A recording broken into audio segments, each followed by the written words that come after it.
Welcome back to the Elevate Your Leadership show on Ask the Expert on AM 790 WNIS with me, your host, Bob Pizzini.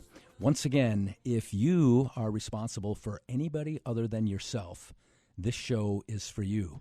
If you want to lead with greater energy, this show is for you. If you want to lead with greater clarity, this show is for you. And if you want to be a better leader over the long term, this show is for you. Before the break, we were talking about my 10 critical traits of leadership. I hope you have your own 10 or your own 5 or your own 3 or whatever you consider to be critical to leadership, things that you put in your conscious mind that you use on a daily basis. You know, leadership is a perishable skill. Use it or lose it.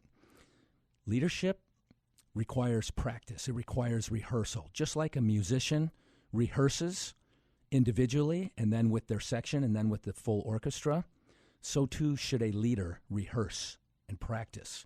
An athlete practices. Practice, game, tournament, championship. It's the same application with leadership.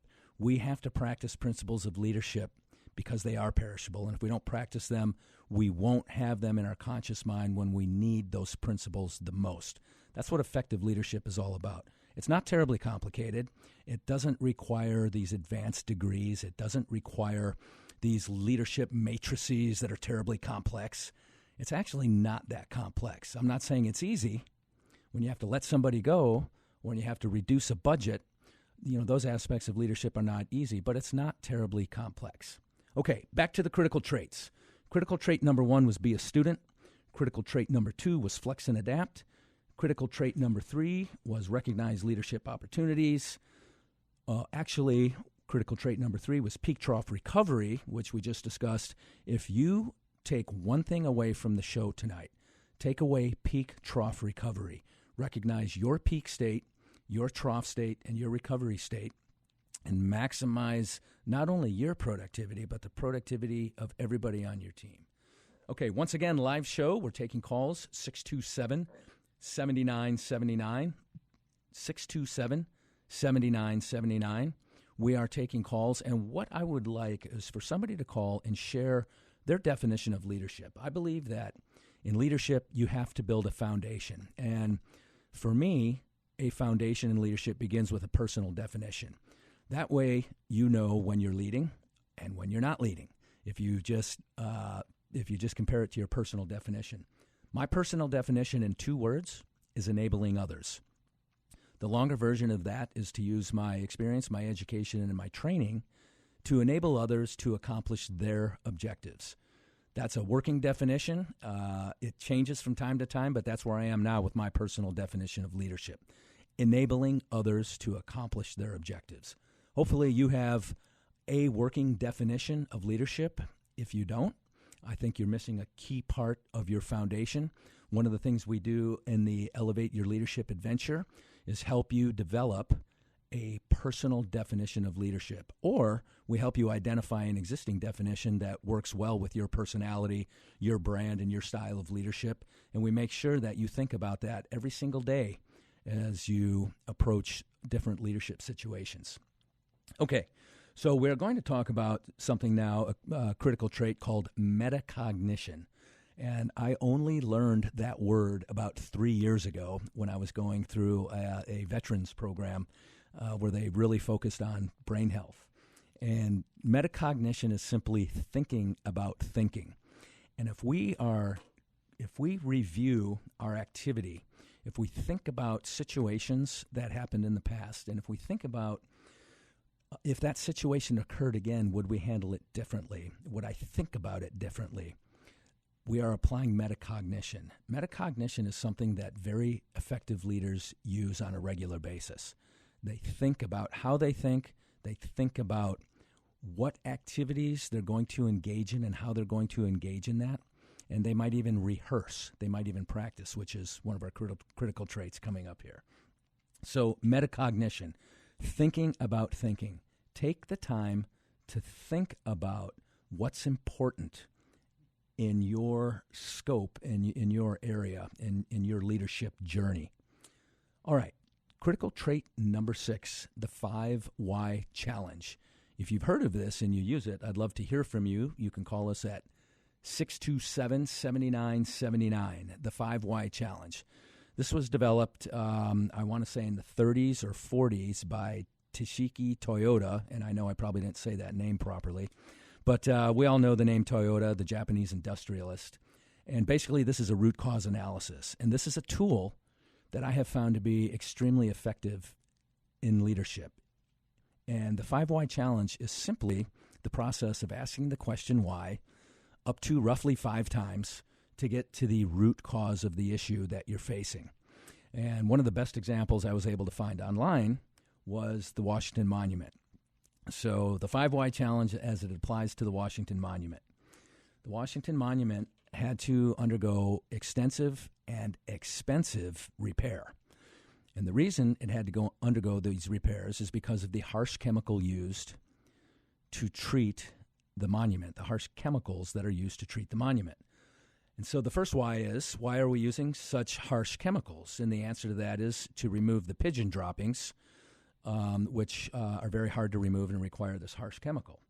So the second why is, why are there so many pigeon droppings on the Washington Monument? And the answer to that is because the pigeons love to eat spiders, and there's a large spider population in and around the monument. So the third why is there a large spider population in and around the Washington Monument? And the answer to that is because spiders love to eat gnats, and there's a large gnat population in and around the monument. So the next why is there a large gnat population?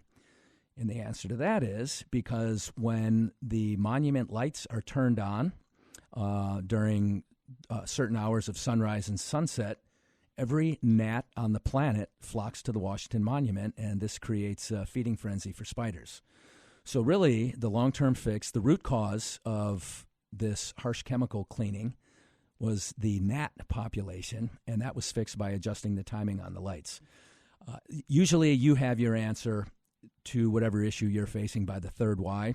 As a leader, it's important to stay on that track, though. Oftentimes people will give you a response that takes you down a road that doesn't help solve the problem, so it's important to stay on track. So the 5 whys, the 5 why analysis. Next is, the next critical trait for me in leadership is called being a servant leader. Now, many people will say this is a leadership style, and that's a whole nother discussion, leadership styles and power types. But for me, being a servant leader consists of 6 words. What can I do for you? And it actually complements my definition, which is enabling others. What can I do for you? How can I enable you to do what it is you're here to do? That's what a servant leader does. And for me, servant leadership is omnipresent.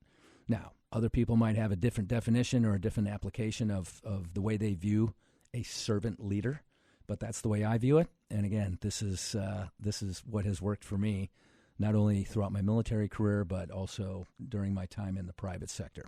Again, in the Elevate Your Leadership webinar, we dive a lot deeper in all of these critical traits, and we help you develop your critical traits. Again, tools that you will put in your conscious mind, tools that will be available to you when different challenges and situations present themselves in the workplace. Servant leadership. The next critical trait, and I'm losing count here as I go along, I believe this is number 6, is leading outside of work. Leading outside of work can be one of the most rewarding experiences that exists. And the reason I say that, or I should say it can be a most rewarding experience. And the reason I say that is when you give and other people appreciate your generosity and they benefit from it, it literally warms your heart. It warms my heart anyway. It makes you feel good. When people appreciate your giving and they've benefited from it, when you can see that you've helped somebody through your giving, that's huge. And that's leading outside of work as far as I'm concerned. Again, I coach youth hockey. I love coaching hockey. Coaching hockey has helped develop me as a leader. It's helped develop me as a business owner. It's helped develop me as a husband and as a member of the community and as a family man. And if you get involved in giving outside of your organization, I think you will find the same benefits, the same reward, if you will.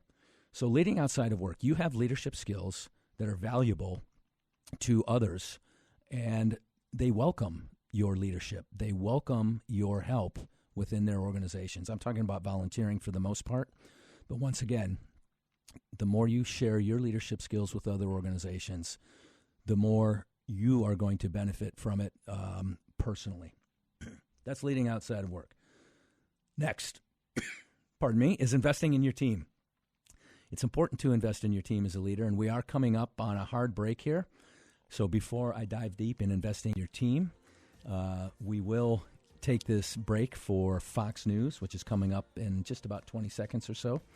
But to review real quick, we talked about being a student. We talked about flex and adapt. We talked about recognizing leadership opportunities. We talked about peak trough recovery.